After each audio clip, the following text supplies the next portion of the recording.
besides being an anchor, I would say you're known to most of the younger generation as, dare I say, a comedian. Let me just say you have a big following at Wagner College, Oh, especially among the ladies, I would Thank say. you. I don't know. I mean, I hope this is a clear enough picture to dissuade them. But You have sort of transformed the traditional anchor role into your appearances hosting Saturday Night Live, your cameo on 30 Rock a few weeks ago, your appearances on Letterman and, you know, Jon Stewart and all that. How do you feel? I mean, it looks like you enjoy it. well, if I didn't, I wouldn't accept. Mhm. You know, these guys are nice enough to invite me. And so I go on because I guess at some level it's important to me that you and everybody else watching doesn't think that all I am is this guy dressed like this, ultra serious. Since 9/11, our broadcast has changed. Most of the news we cover is deadly serious. We've got troops on the ground in 2 countries. Tonight we had another piece from Afghanistan.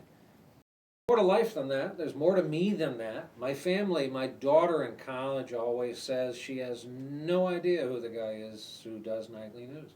It's not familiar to her. It's not who I am.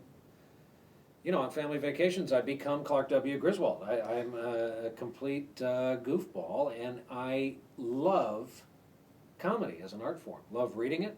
I've written a little bit, and I love being involved in it. You know, funny is funny. So when Jimmy Fallon calls and says, I have an idea, it involves you and the Roots, and, you know, headlines, and if Kimmel calls and invites me on, or Dave, or Jay, or Conan, back when he was Conan, I go on.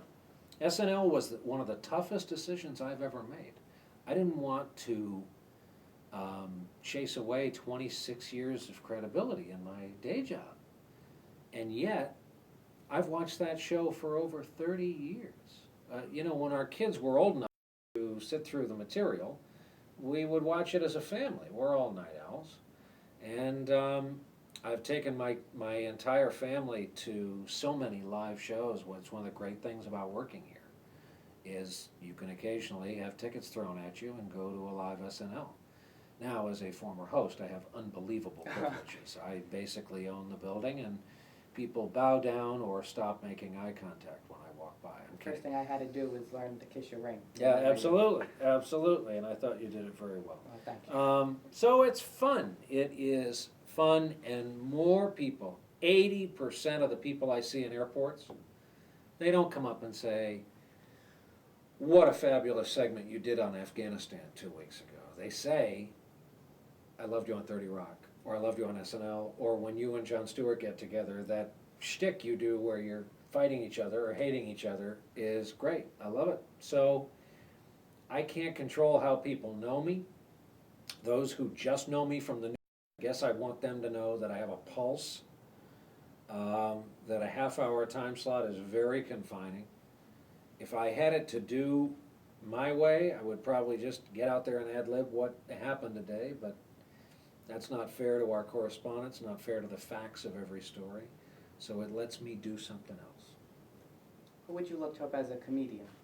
Oh my goodness, there are so many good ones. Tina Fey is a total rock star to me. She is a role model. She is a film executive, hugely successful comedian, producer, and executive. I love the guys from SNL. Seth Meyers is a friend. Amy Poehler's a friend. And, you know, there are so many. Will Ferrell, I think, is probably the best physical comedian of his generation. He kills me. Chris Rock kills me. Chris Rock is probably 90% philosopher and 10% stand-up comic. I'm going to quote him at Notre Dame at the commencement. I think he's brilliant. I've seen his stand-up act. It's not for the shy. I go to a fair amount. I like improv comedy. My daughter's an improv comic. I've never done it, but it's a different discipline. My sense of humor works derivatively. You can say something and I can tear it apart. You can give me an object and I'll tear it apart. I'll make fun of it. I can't invent a concept, a sketch, a surrounding. That's what my daughter can do. My daughter can lay out an improv musical. She'll just start singing. Piano player falls in behind her. A song is underway, a plot is underway, and you're watching her come up with it live. That just gives me flop sweat.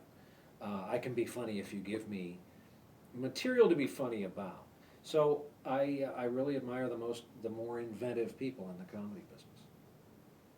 Maybe you and your daughter could do an act one day. Is Yeah, that- yeah. Appearing 3 nights, exactly. Well, I want to thank you Oh, it's been my for, pleasure. we know you're a very busy man, many functions to go to. But, and really thank you, appreciate this very much. We had to cancel Yes. at least once. My apologies. Life is unscheduled and unexpected. This is a rare night when my daughter is hosting my wife at college, and I wasn't invited, frankly, so Dad's alone. You want to come out with us after? I'm We'll just get a to- hellraiser here in New York, can't you tell? And, but thank you, I appreciate it. Well, thank Great you. questions. Thank you. And we will be back right after this.